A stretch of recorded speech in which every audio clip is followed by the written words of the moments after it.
Gigante de Portugal negocia com Arthur Gomes e Santos pode lucrar. O Sporting de Portugal tem interesse na contratação do atacante ex-Santos Arthur Gomes e o Peixe pode lucrar na negociação.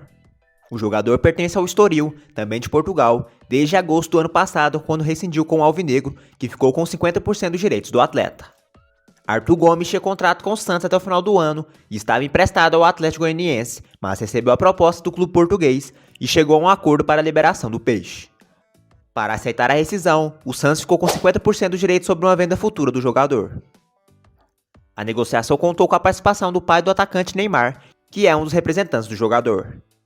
Aos 24 anos de idade, o menino da Vila chegou à base em 2010, estreou como profissional em novembro de 2016 e fez 99 jogos com a camisa do Peixe, com 11 gols marcados. Em sua passagem pelo Santos, foi emprestado à Chapecoense e ao Atlético Goianiense. Na temporada passada, Arthur Gomes fez 29 jogos, marcou 2 gols e deu 4 assistências. Na atual temporada, já são 4 partidas com um gol e uma assistência. E aproveitando que estamos falando de um menino da Vila, vamos falar também sobre a situação de 2 meninos da Vila que estão enfrentando, no momento, situações opostas. São eles Ângelo e Lucas Barbosa. Ângelo, de apenas 17 anos, despontou no profissional na última temporada, quando realizou 42 jogos. Em 2022, o atleta ganhou ainda mais protagonismo, sendo titular em 20 oportunidades até o momento. Apesar de sua inegável qualidade técnica, o técnico Lisca ainda não enxerga Ângelo pronto para cumprir as funções táticas que o lado do campo exige. Contra o São Paulo, o garoto tomou uma bronca de João Paulo após não acompanhar Reinaldo em lance de chance de gol do tricolor paulista.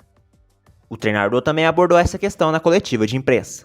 E o Ângelo é aquilo que eu falei desde o início. O Ângelo precisa jogar com a bola, que ele é sensacional, magnífico, mas ele precisa também ter uma compreensão tática. Hoje, no segundo tempo, eu precisava que ele descesse um pouco mais para ajudar o Madison com o Reinaldo ali, né? Porque ali estava entrando o Patrick, Reinaldo, né? O Patrick de dentro para o fundo. Se o nosso ala subisse muito, ia abrir muito a nossa linha de defesa. Aí acontecia aquilo que o Bruno falou, né? Nós não permitimos para ele muita coisa dentro da área. Nós não espaçamos muito a nossa linha de defesa, né? Muito pelo trabalho do Braga e do Soteldo, né? Mas o Ângelo, tu viu que ele já ficava com o zagueiro, né? Ele não descia tanto, né? Então falta um pouquinho de cultura para ele de fazer isso, porque o Ângelo sempre foi o jogador que pegou a bola e foi jogar, né? Foi decidir, sempre foi assim. Queimou algumas etapas também, né? Tu há de convir que o menino tem 17 anos, né? Ele não fez nem juvenil e nem júnior. Ele está direto no profissional, então ele tem que aprender jogando e trabalhando e vai aprender. E não descarto não começar o jogo com ele, depende da característica do adversário, nosso objetivo também dentro do jogo. Então não descarto, de jeito nenhum. Quando eu cheguei aqui, eu vi que ele estava sendo muito criticado, por vocês mesmo, pela própria torcida, né? Ah, o Ângelo não é, será que é aquele que... Não, é sim. É um jogador que agora foi convocado para a seleção sub-20, cumprimentar ele também. O mundo inteiro olha esse menino jogar, né? E ele vai dar grandes frutos para o Santos dentro do campo, retorno esportivo. E retorno esportivo financeiro também, tu pode ter certeza. Nós temos que ter paciência, né? Só podem jogar 11, né? Infelizmente, né? E o meu papel é esse, é ser o chato, né? De barrar, de botar, de escalar, de travar, de encaixar características, né? Tanto para a parte defensiva como para a parte ofensiva. Mas é um grande jogador, um grande menino, né? Estou muito satisfeito também com a postura dele, né? Com a entrega. Nós temos uma relação muito legal, eu e ele, desde o início. Então é um jogador muito importante e com o tempo ele vai virar titular, sim, do Santos, ou se não for no Santos, no Barcelona, ou na Inter de Milão, ou na Juventus de Turim. Nós vamos ver esse menino jogar em muitos lugares aqui no sábado, no domingo. Vamos assistir ele aí jogando Premier League ou Champions League, tu pode ter certeza. Dos 5 jogos do Santos com o treinador ex-Sport, Ângelo saiu do banco em todos. Na temporada, o garoto possui 33 jogos com 1 gol marcado e 5 assistências. Já o caso de Lucas Barbosa é diferente.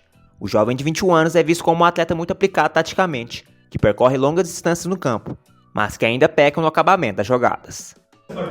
É um extremo de pé contrário, né? Então, praticamente é uma estratégia, né? O Lucas faz a primeira parte e o Ângelo faz a segunda, né? O serviço melhor, né? Pega o adversário mais cansado, pega o adversário mais exposto. E o Lucas tem uma importância tática muito grande para a gente sem a bola, né? Os índices deles no físico são muito grandes, né? Ele acelera muito, ele faz alta intensidade. O jogo que ele entrou contra o Fortaleza, em meio 45 minutos, ele fez 600 metros acima de 20, entre 20 e 24. Isso é muito grande isso. E ele melhorou demais o nosso time lá em Fortaleza, dando uma puxada roubando bola no campo do adversário. Tu viu quantas bolas ele interceptou hoje? Quase com o goleiro, ele quase conseguiu dividir uma bola e a bola entrar, né? Ele interceptou muitas bolas. Precisa agora também ter um pouquinho mais de calma na hora da definição, achar o Braga do outro lado, né? Extrema pé invertido, traz para dentro, achar o Marcos também. Barbosa pode atuar tanto aberto pela direita como por dentro, como o armador clássico. O jogador foi integrado de vez ao profissional com o Fábio Carille, após sua ótima Copa São Paulo de Futebol Júnior, levando o Santos ao vice-campeonato. Na temporada, pelo profissional, Lucas Barbosa possui 28 jogos, 8 como titular, 3 gols e 4 assistências. O atleta iniciou jogando em 3 oportunidades sob o comando de Lisca. Lucas Braga confirma a proposta do Al-Ahly recusada pelo Santos. O atacante Lucas Braga confirmou que recebeu uma proposta do Al-Ahly do Egito. A equipe egípcia ofereceu cerca de 4 milhões de dólares, cerca de 20 milhões de reais, pela compra dos direitos econômicos do jogador, mas a diretoria do clube exige uma proposta no mínimo de 10 milhões de dólares, cerca de 50 milhões de reais, para liberar o atleta. Boa tarde, Lucas. E aí, essas semanas aí, umas semanas que passaram já, saiu uma notícia que você teria recebido uma proposta do Al-Ahly, que seria o time do Egito. Eu queria saber se essa notícia chegou até você, se isso é verdadeiro, se esse fato é realmente verídico, se você recebeu essa proposta. Chegou sim, essa proposta ela chegou, mas foi nos valores que não eram agradáveis no momento para o Santos. E eu só fiquei sabendo assim meio por cima que essa proposta havia chegado, mas ela não foi para frente não, foi logo recusada. O Lance / Diário do Peixe apurou que os valores oferecidos ao atleta agradaram, mas como o Santos não viu vantagem na possibilidade de venda, ela foi recusada. Natural de São Paulo, Lucas Braga chegou ao Santos no início de 2019, vindo do Luverdense.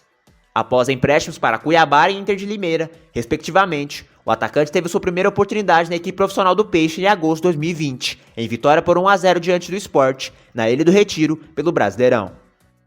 Desde então, Lucas virou peça fundamental no elenco santista e assumiu a titularidade absoluta em 2021. Ele foi um dos destaques da equipe na conquista do vice-campeonato da Copa Libertadores 2020. Mesmo com as mudanças de técnico, o atacante sempre teve espaço no time e hoje é titular com o Lisca. Lucas Braga tem vínculo com o clube até o final de abril de 2026. Ele soma 145 partidas, 14 gols e 8 assistências com a camisa santista. Vi que ele ia chegar um pouquinho mais atrasado, consegui dar o tapa na frente, já olhando para o Marinho que estava chegando do outro lado e fui feliz na jogada para o Marinho poder fazer o gol. Dorival Júnior coloca Flamengo atual e Santos de Neymar como os melhores elencos que já trabalhou. Entrevistado do podcast A Rodada, desta sexta-feira, Dorival Júnior colocou o atual grupo do Flamengo como um dos melhores elencos que já trabalhou, ao lado do Santos de Neymar, Ganso e Robinho em 2010. Hoje, todos reconhecem como sendo um elenco diferente, um elenco importante, talvez um dos melhores que eu já tenha trabalhado, se não o melhor. Tive um grande elenco também em 2010, na montagem do Santos daquele ano, que foi um elenco que me deu um prazer muito grande de poder trabalhar. O time do Flamengo tem características bem diferentes. Em épocas passadas, Dorival Júnior já havia destacado o quão especial era o time do Santos de 2010. O time do Santos marcou época com a equipe comandada por Dorival Júnior. O trabalho ficou marcado na carreira do treinador, que ao lembrar do Peixe de 2010 destaca o futebol vistoso e ao mesmo tempo simples, praticado por Neymar, Robinho, Ganso e companhia. Em uma entrevista ao All Sports, Dorival aponta que desde o início da temporada acreditava que aquela equipe podia render bons frutos. Eu os reuni embaixo de uma mangueira que temos lá no centro de treinamento do Santos e eu falei, eu quero falar uma coisa aqui para vocês hoje, no nosso primeiro dia de trabalho. Esse time pode marcar a história do Santos Futebol Clube. Ao longo dos campeonatos, o Peixe vinha se destacando pelo futebol vistoso, com dribles e jogadas e efeito de nomes como Robinho e Neymar. No entanto, Dorival destaca que a equipe jogava de modo simples e objetivo. Tem um motivo que pouco foi falado, pouco foi observado e talvez poucas pessoas perceberam. Era um time extremamente simples e o futebol jogado com simplicidade e objetividade, você consegue atingir ótimos resultados. Porque o maior complicador de uma equipe em campo é justamente você não simplificar jogadas que poderiam te levarem ao gol adversário de uma maneira mais simplista, de uma maneira mais dinâmica, de uma forma mais direta. Nossos jogadores, de um modo geral, gostam sempre do último toque, do último detalhe, da última finta. Aquela equipe não. Aquela equipe ela deixava para individualizar em momentos muito importantes. Quando o camarada estava dentro da área adversária, aí sim, ele usava da sua individualidade. Porém, sempre procurando o companheiro melhor colocado. Você pode ver que nós fizemos alguns gols em que entrávamos fintando o adversário, mas sempre que você tinha um ou dois companheiros numa ótima colocação para finalizarem também as jogadas. Então, isso chamava muita atenção. Eu acho que isso foi a maior marca daquele time. O alinhamento do futebol vistoso com a objetividade trouxe diversos resultados positivos para o Santos em 2010, como, por exemplo, os títulos do Campeonato Paulista e da Copa do Brasil. Para Dorival, no entanto, o legado daquela equipe não se resume apenas aos troféus. A grande verdade é que aquela equipe fez o Brasil inteiro aprender, aqueles que não sabiam, a dançar. Então era prazeroso você ver uma equipe como o Santos jogando, e eu sinto muito orgulho, muita satisfação de poder ter participado desse momento.